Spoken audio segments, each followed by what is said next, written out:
భోగి ఈరోజు మా ముస్లింల తాలూకా మీటింగ్ పెట్టవలసిన మాకు అవసరం వచ్చింది.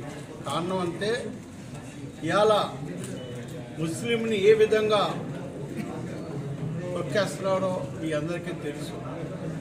ఇవాళ ముస్లింని లెక్కుంటా మన ఆంధ్రప్రదేశ్లోని ఇక్కడ శ్రీకాకుళం, విజయనగరం, వైజాగ్, ఈస్ట్ వెస్ట్లో కూడా మాకు మైనార్టీకి ఎక్కడ కూడా మాకు పదవులు లేవండి.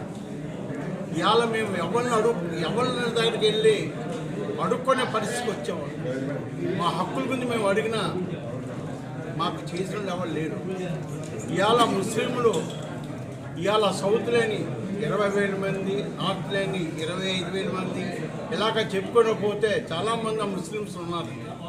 ఇవాళ మేము గెలుపుంటే సోమత ఉంది.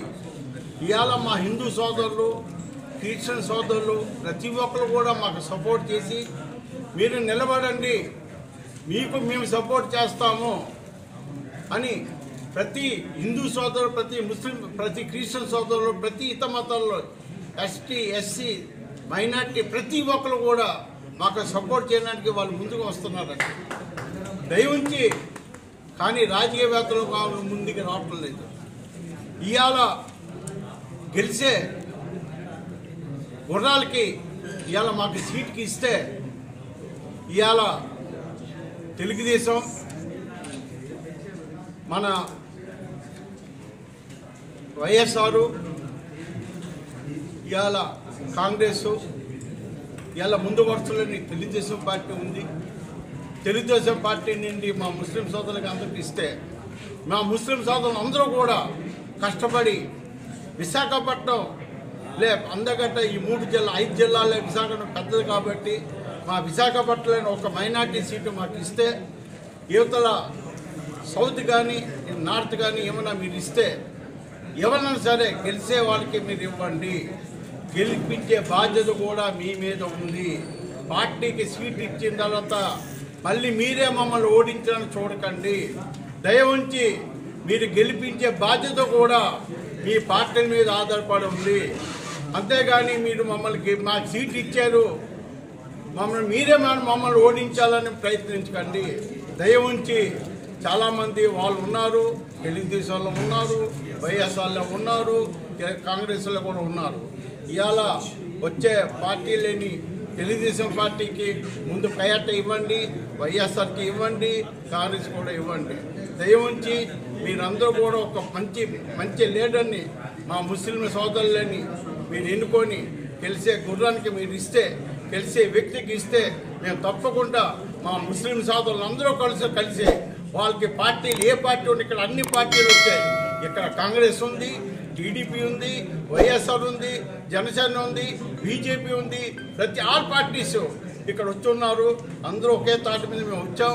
ఇవాళ ముస్లిం సోదరులు ఒకే తాటి మీద మాట్లాడుకోవాల్సిన అవసరం వచ్చింది. దయవించి మీరందరూ కూడా మీడియా వాళ్ళ ద్వారా మాకు ఈ మెసేజ్ పంపించండి. దయవించి మా నాయకులందరూ కలిసి మాకు ఒక సీట్ ఇస్తే మిగతా దగ్గర మేము కూడా మీకు సపోర్ట్ చేసి మిమ్మల్ని గెలిపిస్తాం. ఇవాళ మమ్మల్ని గెలిపిస్తే మేము అందరూ సపోర్ట్ చేసి మీకు ఇతర దగ్గర కూడా మా ముస్లిం సోదరులు కలిసి మీకు సపోర్ట్ చేస్తాం. దయవుంచి మీ మీడియా ద్వారా చెప్పాల్సింది. అసోసియేషన్ విశాఖపట్నం, ఆల్ మసీద్ ముస్లిం అసోసియేషన్ విశాఖపట్నం ముస్లిం జనాభా వాళ్ళతో పాటుగా మా సోదరులు, మా హిందూ సోదరులు, మా క్రిస్టియన్ సోదరులు, మిగతా రిలీజియస్ సోదరులకి అందరికీ నమస్కారం పెడుతూ ఈరోజు మేము ఇక్కడ కూర్చున్న కారణం ఏంటంటే ఎన్షూయింగ్ ఎలక్షన్స్, వచ్చే ఎలక్షన్స్లో మా ప్రాతిపదికన ఏంటి, వచ్చే ఎలక్షన్స్లో మేము ఎక్కడుంటాం, మమ్మల్ని ఎన్ని సంవత్సరాలు ఓటు బ్యాంకుగా మీరు వాడుకుంటారు అన్నది మాలో బాధ రగిలి ఈరోజు కూర్చోవలసిన పరిస్థితి వచ్చింది. ఈరోజు కూర్చోటానికి ముఖ్య కారణం ఈ మధ్యనే ఇప్పటివరకు మా బ్రదర్స్ డిస్కస్ చేశారో చేయలేదో నాకు తెలియదు, కానీ యావత్ భారతదేశం విస్తుపోయేలా ఒక కేసులో సుప్రీంకోర్టు వారికి తీర్పు ఇవ్వడం జరిగింది. ఆ తర్వాత మాకు ఈ థాట్ ప్రొవోకింగ్ వచ్చింది. అందుకే ఈరోజు కూర్చొని వచ్చే ఎలక్షన్స్లో మా భాగస్వామి ఏంటి, ఎన్నాళ్ళందరికీ మేము చప్పట్లు కొట్టుకుంటూ మేము జీవిస్తాం, ఎన్నాళ్ళు మేము ఓటు బ్యాంక్గా ఉంచగలుగుతాం, మాకంటూ ఒక స్థానం కేటాయించడం ఆంధ్రప్రదేశ్ గవర్నమెంట్కి లేదా? ఇప్పటి వరకు ఈ 3 జిల్లాల్లో రెహమాన్ గారు తప్పిన తర్వాత ఒక ముస్లిం కమ్యూనిటీకి రిజర్వేషన్ అనేది ప్రభుత్వం కల్పించలేకపోయింది. కర్నూలు, డోను ఆ ప్రాంతాల్లో 1-2 అడపదడప ఇచ్చినప్పటికి కూడాను మన విశాఖపట్నం, విజయనగరం, శ్రీకాకుళం ఈ ఉత్తరాంధ్ర జిల్లాల్లో రిజర్వేషన్గా కల్పించి ఒక ముస్లిం మైనార్టీ అభ్యర్థిని మీరు ఎమ్మెల్యేగా కనుక మీరు ఉంచగలిగితే ఏ పార్టీ అయినప్పుడు కూడా సేవ చేయడానికి మేమందరం సిద్ధంగా ఉండటానికి రెడీగా ఉన్నాం అని చెప్పి ఈరోజు ఈ సమావేశం ఏర్పాటు చేయడం జరిగింది. విస్తుపోయే ప్రపంచం ఈ మధ్యకాలన బిల్కిస్ బానో కేసు మీకు తెలుసు. ఈ మీటింగ్కి బిల్కిస్ బానో కేసుకి సంబంధం లేకపోయినప్పటికీ కూడాను ప్రజలందరికీ కనువిప్పు కలిగేలా మాట్లాడాలని చెప్పి రగిలిన హృదయాలతో ముస్లిం సోదరులందరూ కూర్చున్నాం. ఇక్కడ ఒక ముస్లిం మహిళను దారుణంగా రేప్ చేసి, ఒక ముస్లిం కుటుంబాన్ని మొత్తం సర్వనాశనం చేసి 11 మందిని చంపేసి, పసిపిల్లలకి చూడకుండాను 5 ఏళ్ళు 3 ఏళ్ళ పిల్లలను చంపేసి, గోత్రా అల్లర్ల తర్వాత జరిగిన దాష్టీకంలో వాళ్ళకి జిల్లా కోర్టు, హైకోర్టు, సుప్రీంకోర్టు యావజ్జీవ కారాగార శిక్ష విధిస్తే సెక్షన్ 435 క్రిమినల్ ప్రొసీజర్ కోడ్ ప్రకారం ఇండియన్ కాన్స్టిట్యూషన్లో ఉన్న వెసులుబాటు లొసుగులతో వాళ్ళని బయటికి విడిచిపెట్టిన ప్రభుత్వం ఏదో మీ అందరూ తెలుసు. ఒక ముస్లిం సోదరుడిగా నేను ఆ ప్రభుత్వం పేరు చెప్తే కనుక నాకు ఒక కలర్ ఉంది కాబట్టి మిగతా ప్రజలందరూ కూడా నా మీద విద్వేషం వస్తుందన్న భయంతో నేను చెప్పలేకపోతున్నాను. రేపిస్టుల్ని దండలేసి మీరు ఊరేగిస్తారా? ప్రజాస్వామ్య ప్రభుత్వంలో ఉన్నామా? లౌకికవాదం ఈ దేశంలో ఉందా? లౌకికవాదం ఏ రాష్ట్రంలో ఉంది? ప్రజలందరూ గమనించవలసిన పరిస్థితి ఒకటే ఉంది. గుజరాత్ అన్న రాష్ట్రం అన్నది, అందులో అన్ని రాష్ట్రాలు మమేకమై ఉన్నాయి. ఆ బిల్కిస్ బానో కేసులో కేవలం ముస్లిం మహిళను రేప్ చేశారు కాబట్టి సంఘాల వారిని పేర్లు చెప్పను, మీ అందరికి కూడా విదితమే. హిందూ ముస్లిం అన్న భావన ఎప్పటి నుంచో మనకి వేళ్ళూనుకుపోయి ఉంది. మనల్ని ఎవరు విడదీయలేరు.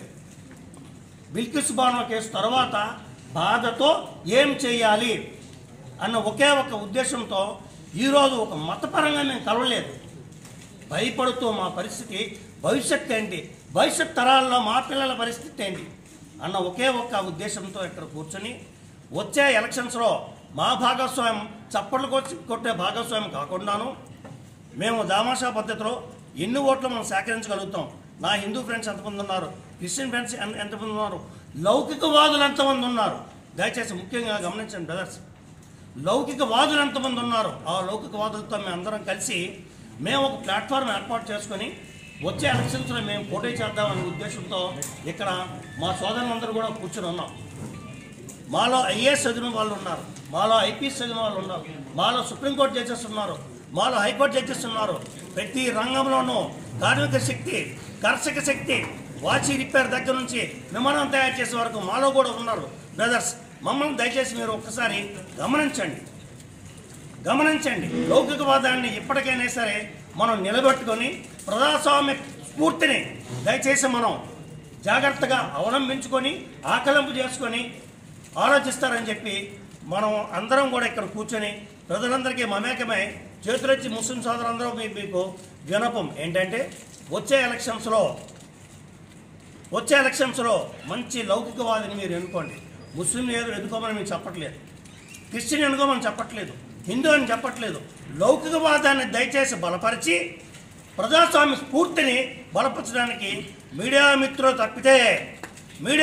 తప్పితే ఏ ఒక్కరు కూడా ఈ దేశాన్ని రక్షించలేరు.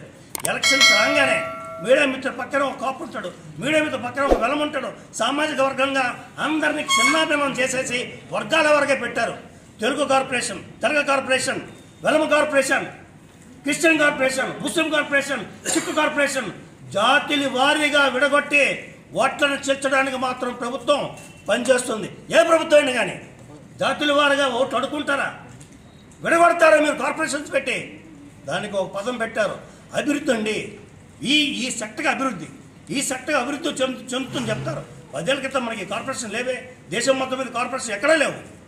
కేవలం జాతుల వారుగా విడగొట్టి వాళ్ళ ఓటు బ్యాంక్ కోసం చేస్తున్న దాష్టీకాన్ని ప్రజలందరూ గమనించాలని చెప్పి వాళ్ళ దగ్గరికి మీరు తీసుకెళ్తారని చెప్పి చేతులకు జోడిస్తున్నాం. Thank you very much. జై హింద్. పేరు చెప్పండి. నా పేరు షరీఫ్ అండి. నేను విశాఖపట్నం ఉంటున్నాను. నేను లాయర్ని. Thank you very much.